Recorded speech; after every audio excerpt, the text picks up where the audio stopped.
Major എന്തിനാണ് ചെയ്യേണ്ടത്? Major എന്ത് ചെയ്യണം, എന്ത് ചെയ്യണമെന്ന് പറയും. ചെയ്യേണ്ട കാര്യങ്ങൾ ചെയ്തുകൊണ്ടിരിക്കുന്നത്. ഇനി രാജീവ് ചന്ദ്രശേഖരനെ പോലെ തെണ്ടിത്തനം വിളിച്ചു പറയുന്ന ആ വ്യക്തികളുടെ അല്ല ഇവിടെ ആവശ്യം. മേജർക്ക് മാത്രമാണ് കേരളത്തിലെ പ്രകൃതിയാണ് കഴിയുന്നത്. രാജീവ് ചന്ദ്രശേഖരന് നേതൃത്വം കൊടുക്കുന്ന പാർട്ടിയല്ലേ ഭരിക്കുന്നത്. അങ്ങനെ ഒരു സംഭവം കേരളത്തിലുണ്ടെങ്കിൽ സാമ്പത്തികമായിട്ട് സഹായിക്കേണ്ട കടമ ആർക്ക്? അപ്പനെ കഴിഞ്ഞല്ലേ മക്കൾ വരൂ, അപ്പനെ കഴിഞ്ഞല്ലേ മക്കൾ വരൂ. നിങ്ങളുടെ ഈ മൊബൈൽ ചാനലും ഒക്കെ കൊണ്ട് വന്നിട്ട് ഇവിടെ എന്താ നേടാനിരിക്കുന്നത്?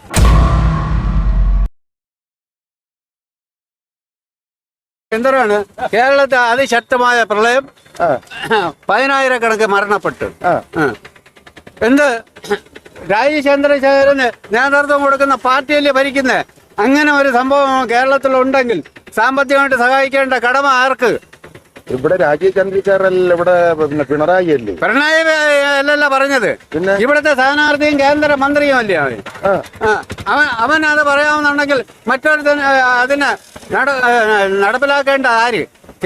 കേന്ദ്രം കഴിഞ്ഞിട്ടല്ലേ കേരളം. സംസ്ഥാനം എന്ന് പറയുന്നത് കീഴല്ല. അപ്പനെ കഴിഞ്ഞല്ലേ മക്കൾ വരൂ. അപ്പൊ ഇവിടെ ഈ സംസ്ഥാന ഗവൺമെന്റ് ഒന്നും ചെയ്യേണ്ടെന്നാണ്. സംസ്ഥാന ഗവൺമെന്റ് ചെയ്യേണ്ടത് ചെയ്തുകൊണ്ടിരിക്കുന്ന. എത്ര ദുരിതാശ്വാസ ക്യാമ്പ് തുറന്നു, എത്ര ദുരിതാശ്വാസ ക്യാമ്പ് തുറന്നു. നിങ്ങളുടെ ഈ മൊബൈൽ ചാനലും ഒക്കെ കൊണ്ട് വന്നിട്ട് ഇവിടെ എന്താ നേടാനിരിക്കുന്നത്? കാണാനൊക്കെ ഫോട്ടോ എടുത്തിട്ട് നിങ്ങൾ എന്താ ഞാൻ തന്നെ സംസാരിക്കുന്നത്. നാളെ ഇനി ആറാങ്ങോട്ട് വോട്ടെടുപ്പല്ലേ അങ്ങനെ. അതുകൊണ്ട് ഇവിടെ നിന്ന് ഇപ്പൊ വാരിക്കൊണ്ട് തന്നെ പോകും. ഇവിടെ നിന്നും ഇത്രയും ചെയ്യും നോക്ക. നിങ്ങൾ പിണറായി ആളാണ്? അല്ല, ഞാൻ മനുഷ്യനായിട്ട് ജനിച്ചത്. ഞാൻ കൂലി വേല ഉണ്ടെങ്കിൽ ജോലി ചെയ്ത് ജീവിക്കാൻ വേണ്ടിയാണ് വന്നത്. ഞാൻ ഇന്നവന്റെ എന്നല്ല. എനിക്ക് പാർട്ടി മെമ്പറിട്ട് പോ ബാക്കി ഒരു രേഖയും ഇല്ല. മേജർ എന്തിനാണ് ചെയ്യേണ്ടത്? മേജർ എന്ത് ചെയ്യണം, എന്ത് ചെയ്യണമെന്ന് പറയും. മേജർക്ക് മാത്രമാണ് കേരളത്തിലെ പ്രകൃതിയാണ് കഴിയുന്നത്. ഈ വേനൽ വന്നപ്പോ വേനലായിപ്പോയി, മഴ പെയ്താ മഴയായി. വെള്ളം അതിശക്തമായ വെള്ളം ഉള്ളിടത്ത് മോട്ടോർ വെച്ചൊക്കെ അടിച്ചു മാറ്റുന്ന ബാക്കി പലതുമൊക്കെ ചെയ്യേണ്ട കാര്യങ്ങൾ ചെയ്തുകൊണ്ടിരിക്കുന്നത്. ഇനി രാജീവ് ചന്ദ്രശേഖരനെ പോലെ തെണ്ടിത്തനം വിളിച്ചു പറയുന്ന ആ വ്യക്തികളുടെ അല്ല ഇവിടെ ആവശ്യം. എന്ത് തെണ്ടിത്തനം എന്ന് വെച്ചാൽ നിങ്ങളുടെ മൊബൈല് ഫേസ്ബുക്കിൽ നോക്കി ഇന്നലെ ആയിരക്കണക്കിന് കേരളത്തിൽ അതിശക്തമായ പ്രളയം, ആയിരക്കണക്ക് മരണപ്പെട്ടു എന്നാണ് ഫേസ്ബുക്ക് കൊടുത്തത്. അതില് പ്രതികരിച്ചിട്ടുള്ള മന്ത്രി ശിവൻകുട്ടിയും മേജറും. അതുപോലെ ഇന്നത്തെ പത്രങ്ങൾ കൃത്യമായിട്ട് വായിക്കും. നിങ്ങളുടെ പത്രം മഞ്ഞപത്രം മാത്രം പോരാ. നിങ്ങൾ ഇതിനു മുമ്പ് ഒരിക്കൽ ഇവിടെ വന്ന് തിരഞ്ഞെടുപ്പിന് മുമ്പായിട്ട് എനിക്കറിയാം നിങ്ങള്. അതിന് കുഴപ്പമൊന്നുമില്ല.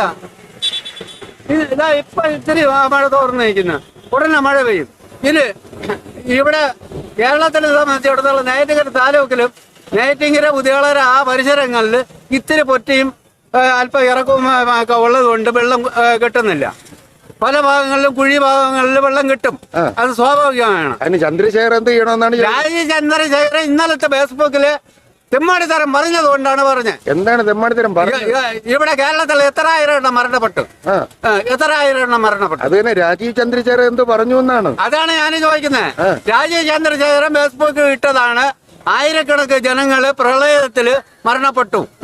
അവര് മരണത്തിന്റെ ദുഃഖത്തിൽ ഞാനും പങ്കുചേരുന്നു. അതിന് ആദ്യം നിങ്ങളെ ഫേസ്ബുക്കിൽ നോക്കി. ഇവിടെ ആയിരക്കണക്കിന് ആരാണ് മരണപ്പെട്ടത്? അത് ആരിട്ടത്? രാജീവ് ചന്ദ്രശേഖരനാണ് ഇടാൻ കാര്യം എന്ത്? അപ്പോൾ ജനങ്ങളെ അതൊരു താറടിച്ച് ഒന്നും അല്ലാതാക്കുക. അതല്ലേ ഇന്ന് BJP ഇവിടുത്തെ സ്ഥാനാർത്ഥിയാണ്. അയാളെ പൗരത്വം രേഖപ്പെടുത്തിയിട്ടുണ്ട്. ഞാനാണ് ചോദിക്കുന്നത്, രാജീവ് ചന്ദ്രശേഖരൻ ഇവിടുത്തെ സ്ഥാനാർത്ഥി അയാളെ പൗരത്വം രേഖപ്പെടുത്തിയിട്ടുണ്ടോ? പൗരത്വം രേഖപ്പെടുത്തിയിട്ടില്ല. ഇല്ല. ഇവിടുത്തെ 26-ാം തീയതി ഏപ്രിൽ 26-ാം തീയതി വോട്ടിന്റെ അന്നാണ് അയാള് ഇപ്പൊ വോട്ടർ ലിസ്റ്റിൽ പേരുള്ളടത്ത് ബംഗളൂര് അയാൾക്ക് വോട്ടായിരുന്നു. അയാൾ ഇവിടെ തിരുവനന്തപുരത്ത് നിന്ന് അയാൾ അവിടെ പോയില്ല. ഇതാണ് ഒരു സ്ഥാനാർത്ഥി. ഇവനാണോ ഇന്ത്യ ഭരിക്കേണ്ടത്? ഇവിടെ ഇവനാണോ കേരളത്തിൽ അല്ലെങ്കിൽ കേന്ദ്ര മന്ത്രിയാവേണ്ടത്? IT മേഖല വലുത്, ഭയങ്കരമായ വികസനമാണ് IT മേഖലയിലുണ്ടായത്. ഇവനല്ല എന്തിന് കോപ്പറേറ്റുകളെ മാത്രം തമ്മിലടിക്കാൻ ഇവിടെ എത്ര പാവപ്പെട്ട ജനങ്ങൾ വന്ന് ഒരു ദിവസത്തെ ജോലി കിട്ടുമെന്ന് പറഞ്ഞു കാത്തു നിൽക്കുന്നു. അതിനെ എന്തെങ്കിലും ആർക്കെങ്കിലും സഹായിക്കാനുണ്ടോ? ഒരുതനുമില്ല, ഒരുതനും സഹായിക്കില്ല. കോപ്പറേറ്റുകളെ മാത്രം സഹായിക്കുക. GST നടപ്പിലാക്കി ആർക്ക് വേണ്ടി എന്ത് ചെയ്തു അറിയാം? നിങ്ങൾ പറയുന്നത് ഞാൻ മരട്ടുകാരനാണ്, ഞാൻ പിണറായി ആളാണ്, ഞാൻ അവർ തന്നെ മടിയിലല്ല ഇരിക്കുന്നത്. ഇവിടെ വന്ന് എനിക്ക് ജോലി കിട്ടിയാൽ ഞാൻ ചെന്ന മാന്യമായിട്ട് ജോലി ചെയ്ത് ആ കൂലി വാങ്ങിക്കും. എൻ്റെ കാര്യവും എൻ്റെ വീട്ടുകാര്യവും നടക്കും. അതിനപ്പുറത്ത് എനിക്ക് വേറെ ഒന്നും സമ്പാദിക്കാതെ ഒന്നുമില്ല. ഞാൻ ഏക്കർ ഭൂമിയുടെ ഉടമയല്ല. സാധനങ്ങളുടെ നിത്യമായ സാധനങ്ങൾ വില കുറയ്ക്കാതെ കർഷകർക്ക് വർഷം 6000 രൂപ എന്ന് പറഞ്ഞ് കൊടുത്ത് 2 സെന്റ് 3 സെന്റ് ഉള്ളതിന് കൊടുക്കുക. പ്രതിമാസം 1600 രൂപ കൃത്യമായിട്ട് കൊടുക്കണുണ്ടോ? അത് 3 മാസത്തെ പൈസ ഇവിടെ മുടക്കമുണ്ട്. ഞാൻ ഒന്ന് ചോദിച്ചോട്ടെ, നിങ്ങൾ എന്താ ചോദിക്കാതിരിക്കുന്നു? ഇത് KSRTC ബസ് സ്റ്റാൻഡാണ്. ഓ, ഇവിടെ പെൻഷനും ശമ്പളവും എത്ര മാസമായി കൊടുത്തെന്ന് ചോദിച്ചു. എന്താ ഇവിടെ KSRTCക്ക് എത്ര? അത് അവരോട് ചോദിക്കണം, എന്നോട് ചോദിക്കേണ്ട ആവശ്യം. അതിനെ കുറിച്ച് നിങ്ങൾക്കൊന്നും പറയാനില്ല. അപ്പൊ അത് ആ ഉദ്യോഗസ്ഥന്മാരോട് ചോദിക്കണം, എന്നോട് ചോദിച്ചാ ഞാൻ കൂലിപ്പണിക്കാരൻ. ഇങ്ങനെയുള്ള വെട്ടുപ്പം തട്ടുപ്പം ഉള്ളവന്മാർക്കാണ് ഇന്ന് മോഡിയും അതിന്റെ പിന്നെ രാജീവ് ചന്ദ്രശേഖരനടക്കം ഈ കോപ്പറേറ്റുകളെ വളർത്തും.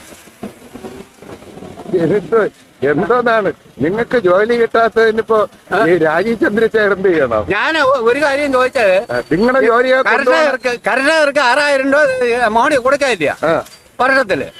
ഈ 2 സെന്റ് 3 സെന്റ് 1 സെന്റ് ഉള്ള അവര് ഈ ഭൂമിയിൽ ജനിച്ച് വളരുന്ന ജീവിക്കേണ്ടതാണ് മരിക്കുന്നത് വരെ. അവർക്ക് ഈ സാധനങ്ങളുടെ നിത്യസാധനങ്ങളുടെ വില കുറച്ചാൽ ഈ 6000 രൂപ കൊടുക്കേണ്ട ആവശ്യമില്ല. അത് സാധനങ്ങളുടെ വില കുറയും. മറ്റ് വിലയും കൂട്ടിയിട്ട് സമ്പന്നന്മാർക്ക് 6000 രൂപ ഇതമാരി കൊടുത്താൽ ഈ ഇനി താഴെ അറ്റം കിടക്കുന്നവരെന്ത് ചെയ്യും? നിങ്ങളെ ജോലിയെ കൊണ്ടുപോണ ബംഗാളികളല്ലേ? ബംഗാളികളെ ആര് കൊണ്ടുവന്നേ? ആര് കൊണ്ടുവന്നേ? നിങ്ങളെ പോലുള്ള ചാനലുകാരാണ് കൊണ്ടുവന്നത്. ഓ ശരിയാണ്, ഞങ്ങൾ അവിടെ നിന്ന് ബംഗാളി പോയി അവരെ മെനക്കെട്ടി കൊണ്ടുപോകും. അവരെ ചുമന്നുകൊണ്ട് വന്ന നിങ്ങളൊക്കെ തന്നെയാണ്. മൻമോഹന്റെ കാലം മുതൽ ഇങ്ങോട്ട് ബംഗാളികളെ വലിച്ചിറക്കിയത് നിങ്ങളൊക്കെ തന്നെയാണ്. പിണറായി അവരെ കയറ്റൂല എന്ന് പറയാത്തത് പിണറായിയെ കയറ്റാതെ ഇവിടത്തെ വികസനം നടക്കില്ല. ബംഗാളിയാവുന്ന അല്ലെങ്കിൽ ഇവിടെ ഉള്ളവനല്ല ഗൾഫിൽ കിടക്കണ 34 കോടി രൂപ കൊടുത്താണ് ഒരുത്തന് ഇത് ഇറക്കാൻ പോണത്.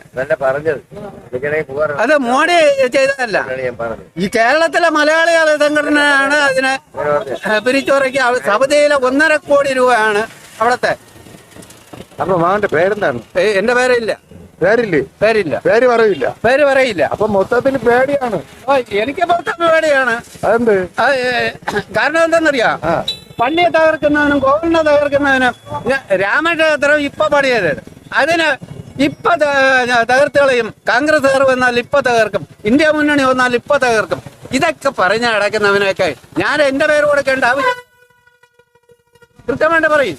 അവർക്കല്ലല്ലോ കൊടുക്കണം, ഞാനല്ലേ ചോദിക്കും. നിങ്ങൾക്ക് പേര് അറിയേണ്ട ആവശ്യമില്ല. ശരി, അപ്പം ഓക്കെ.